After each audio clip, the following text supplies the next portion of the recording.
तो hello guys, welcome to my new video. आप देख रहे हैं अपने भाई पार्थ भारद्वाज का ब्लॉग। तो आज हम करने वाले हैं, रिएक्शन देने वाले हैं गोस्ट वीडियो पे। जैसे कि आपने बहुत यूट्यूबरों की देखी भी होगी, तो आज हम उन्हीं गोस्ट वीडियो पे रिएक्शन करने वाले हैं। और अपने साथ है छोटी। तो हम देखने वाले हैं, एक बड़े यूट्यूबर है, 1 मिलियन सब्सक्राइबर्स, इनका नाम है भाई, क्या है? राम रॉकर 1.1 मिलियन सब्सक्राइबर्स है और मैं कमलेश। तो ये बात छोड़ो, ये तो ऐसे करता रहेगा पूरी वीडियो में। अब करते हैं रिएक्शन, वीडियो स्टार्ट। आ गया, छोटी कहीं नहीं गया भाई। ये है थोड़ा साइड में यार, ये है ना थोड़ा वेब कैमरा है ना, ये ज़्यादा फुटेज क्लिप नहीं ऐड ले नहीं पाता ज़्यादा एरिया। तो छोटी थोड़ा साइड में बैठ चुका है। तो अब वीडियो करते हैं स्टार्ट। ठीक है, ये मेरे साथ आज हुआ है और मैं बहुत थक चुका हूँ। और आराम से देखते हैं। मैं अपने कॉलेज में फ्रेशर हूँ और मेरी स्प्रिंग ब्रेक शुरू हो चुकी है। किसी फालतू बीच पे जाने की जगह मैं अपने घर चला आया क्योंकि सर्दियाँ भी जल्दी खत्म हो चुकी थी।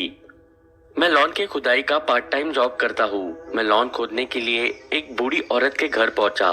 मैं 4 साल से उनके लॉन की खुदाई कर रहा हूँ, लेकिन उसके बाद से मैं कहीं और शिफ्ट हो गया था। पर मैंने ये जॉब फिर भी रखी क्योंकि लॉन खोदना थोड़ा पैशन के लिए अच्छा काम है। उनको कैंसर हो गया है और उनकी तबीयत खराब चल रही है। उनका हॉस्पिटल आना जाना लगा रहता है। मुझे पता था कि गैराज के पीछे के दरवाजे से कैसे जाके वहाँ का दरवाजा खोलना है। मैंने उनके घर के बाहर लकड़ियों के टुकड़े उठाने और सीवर वाली पाइप्स को ऊपर करने का काम किया। मैंने एक गंदी फुटबॉल भी पड़ोसी के घर वापस फेंकी। मैं वापस फ्रंट यार्ड में आ गया। उस दिन मौसम बहुत अच्छा था। मैंने अपना पूरा बचपन इसी इलाके में बिताया था। तो मैं मेन ड्राइववे में जाके खड़ा हो गया। वहाँ पे एक कपल कोर्ट में टेनिस खेल रहा था और थोड़े लोग पार्किंग में अपनी कार्स में बैठे थे और आसपास सब कुछ बहुत शांत था। वो एक परफेक्ट दोपहर थी, तो मैंने ऐसा बिल्कुल नहीं सोचा था कि ऐसा कुछ होगा। मैंने अपने दूसरे बूढ़े नेबर को बाहर देखा और जैसा मैं सामाजिक रूप से अजीब इंसान हूँ, मैं उनसे बातचीत अवॉइड करना चाह रहा था।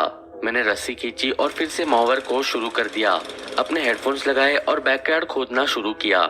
वो एक बड़ा बैकयार्ड था। वहाँ 3 पेड़ थे, 2 गार्डन्स और एक अजीब से आकार का बेंच था जिसके आसपास खोदना बहुत ही मुश्किल था। मैं इन चीजों से यूज्ड टू था क्योंकि मैं बहुत सालों से ये कर रहा था। मैं अभी काम कर ही रहा था कि मुझे एक कोने में बच्चा दिखा। वो बैकयार्ड में बस खड़ा था। मैं नहीं जानता कि वो वहाँ कब से खड़ा था और वो मेरी नजर से बच के वो वहाँ कैसे पहुँचा। मैं उछल सा गया क्योंकि मुझे लॉन खोदते वक्त कोई डिस्टर्बेंस पसंद नहीं है। मैंने अपने हेडफोन्स उतारे और वो यार्ड की दूसरी तरफ से मुझे देख रहा था। वो बहुत नॉर्मल लग रहा था जहाँ से मैं देख रहा था। जीन्स और स्वेटशर्ट के लिए थोड़ी गर्मी थी, पर मुझे क्या फर्क पड़ता है। वो एक लड़का था और 13 साल का लग रहा था, पर शायद नहीं, पता नहीं। मैं एज गेस करने में बहुत खराब हूँ। मैंने उसे कुछ सेकंड्स देखा, फिर रियलाइज किया कि वो इतनी दूर से कुछ नहीं बोलने वाला। फिर मैंने अपने आप लॉन मोवर को बंद कर दिया। लगता है मेरे कान बजने के साथ साथ मेरे सेंसेस कुछ ज्यादा ही काम कर रहे थे। तो भाई साहब, अभी तक आपने स्टोरी देखी, वो बच्चा खड़ा है और मुझे लगता है वो बच्चा कुछ खतरनाक है ना भाई?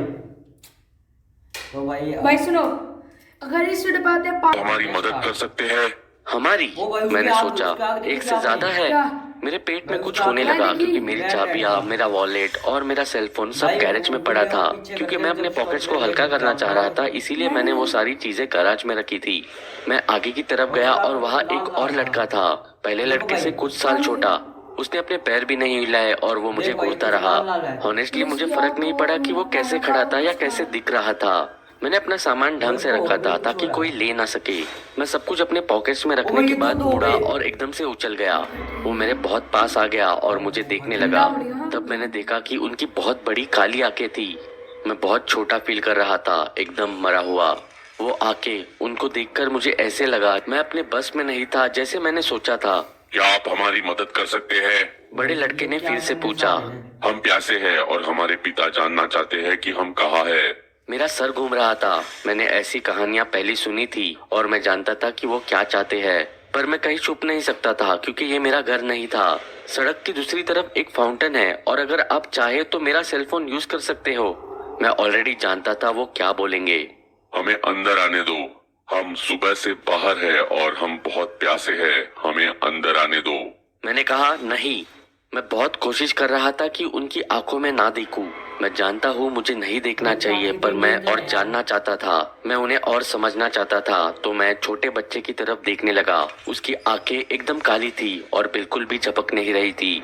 मुझे लगा जैसे मेरे सर में उसकी आवाज आ रही है, जो मैंने कभी भी नहीं सुनी थी।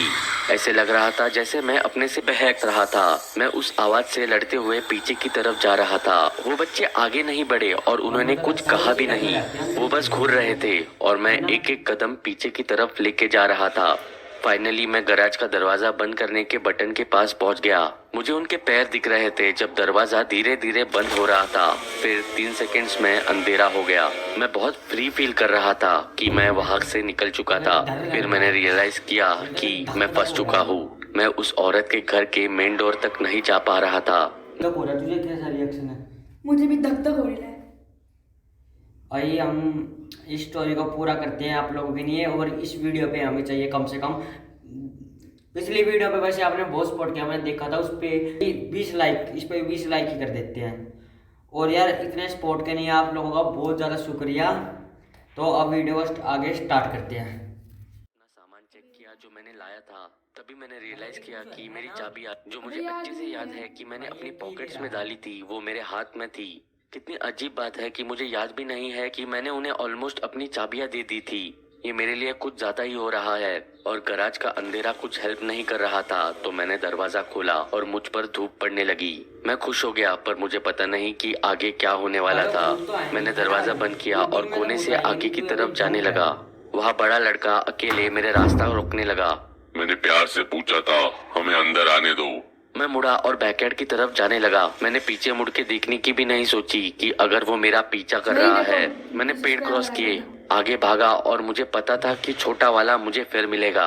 और हाँ, वो वही था। ये यार्ड की साइड पहले वाले यार्ड से छोटी थी। मैंने रफ्तार पकड़ी और उस बच्चे को धक्का दिया। उसे धक्का देके मुझे बुरा लग रहा था कि अचानक उसने मेरे हाथ को पकड़ने की कोशिश की। मैं थोड़ा और भागा और अपनी कार के पास पहुंच गया जो सड़क पे पार्क थी। जब मैं रुका, वहाँ कोई ट्रैफिक नहीं था, किसी ने मेरा नाम भी नहीं पुकारा, पर फिर भी मैं रुक गया। वो छोटा लड़का रो रहा था। मैंने इस तरह से किसी को रोते नहीं देखा था। ये बिल्कुल साफ था कि वो आवाज मेरे हेडफोन्स में से नहीं आ रही थी। मैं पीछे मुड़ा और मैंने देखा कि वो वही बैठा हुआ रो रहा था। मैं वापस जाके उसकी हेल्प करना चाहता था, माफी मांगना चाहता था।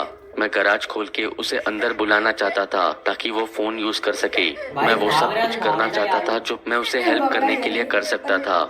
हमें अंदर आने दो, हमें घर चाहिए, उसने रोते हुए कहा। दूसरी बार उस 8 साल के बच्चे ने ऑलमोस्ट मेरा ब्रेन वॉश कर दिया था। मैं विश्वास नहीं कर पा रहा था। मैंने इग्नोर किया और अपनी कार के अंदर बैठ गया। मैंने दरवाजा लॉक किया और मुड़ के नहीं देखा जब तक मैं दूसरी रोड पे नहीं पहुंच गया। मैंने उस लेडी को कॉल करके बताया कि मेरा काम खत्म नहीं हुआ है और मैं कल वापस आऊंगा।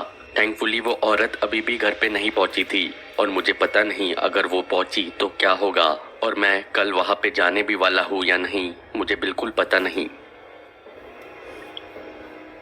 भाई यार ये स्टोरी थी। तो अब स्टोरी तो हो चुकी है यहीं पे ख़त्म। अगर आप अभी तक वीडियो देख रहे हो तो फाइनली आपको वीडियो अच्छी लगी होगी ना भाई? लगी रही है भाई। तो भाई बोल दिया अपने स्टाइल में। मैंने भी देखो लाइक भी कर दिया, सब्सक्राइब भी कर दिया, और आप भी मांगल के नाम पे ठोक दीजिए। तो अभी इस वीडियो करते हैं यहीं पे एंड, और नेक्स्ट वीडियो 20 लाइक पे आ जाएगी, है ना भाई? मस्त, वो भी हो रही होगी। और सब्सक्राइब कर दो। हॉरर होगी या फनी होगी या और ज़्यादा एंटरटेनमेंट होगी वो हमें पता नहीं, पर कुछ भी हो सकता है। हाँ तो चलो, तो हम आपको मिलते हैं नेक्स्ट वीडियो में। तो